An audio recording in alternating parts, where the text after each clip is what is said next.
Good morning, I'm Kyle Schrader, and I'm going to be going over the impact of our research as well as our mission operations for our study. So with the impact of our research was designed to support DRA 5.0, which calls for Earth-based tests and demonstrations preceding the first human mission to Mars. The research will help us understand interpersonal relationships and team dynamics while operating under the conditions of a long-duration exploration mission.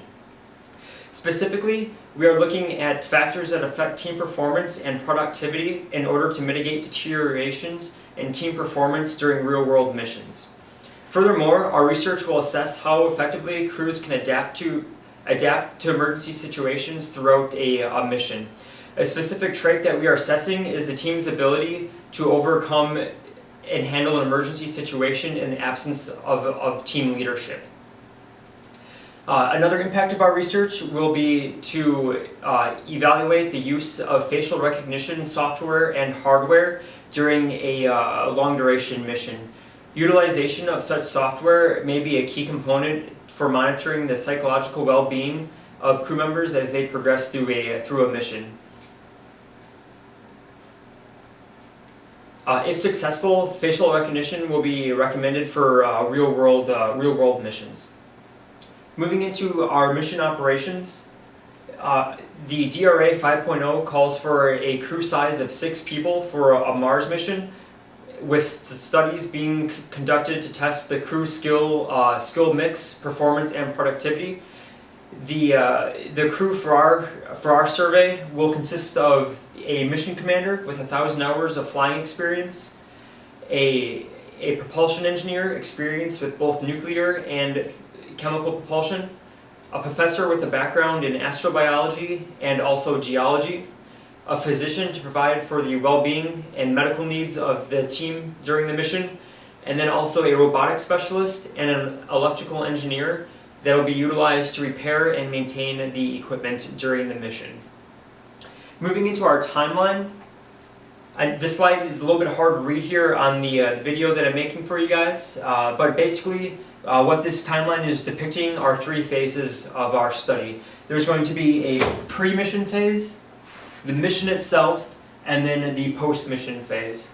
During the pre-mission phase, that'll be 1 year in duration. There's several things that are going on during this phase. First of all, we will select our crew and then put our crew through initial screening and testing. The initial screening of our crew will include the PHQ-9 and the GAD-7 surveys that we mentioned earlier during our methodology, and this will establish a baseline for their stress responses that will be used to compare the results to post-mission. During this initial screening phase, crew members will also conduct an initial facial recognition scan, which will serve again as a baseline to compare the data with during and post-mission. Also during this time frame, once our crew is finished with their initial screening, they'll undergo a little bit of safety training prior to stepping to the actual mission. The Mars Society already provides training for local area survival at the FMARS habitat, and this local survival includes the use of shotguns to protect yourself from polar bears. Furthermore, the Mars Society heavily recommends that all participants undergo first aid certification as well as CPR training. And lastly, the Mars Society provides equipment familiarization for the FMARS equipment by having each crew member meet with the FMARS engineer who goes over how to use the FMARS facility. While all this is going on, our team will be installing and making any hardware modifications necessary for to the FMARS habitat for our study. This will include things such as installing the equipment for the facial recognition cameras.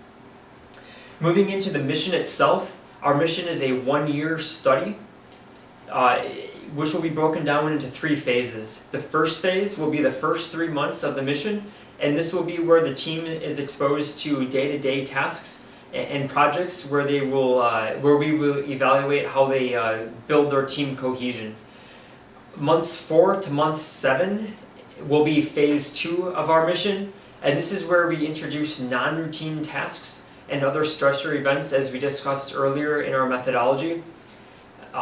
During this, we will evaluate the team's cognitive process for each individual and also the team as a whole as they overcome these stressor events.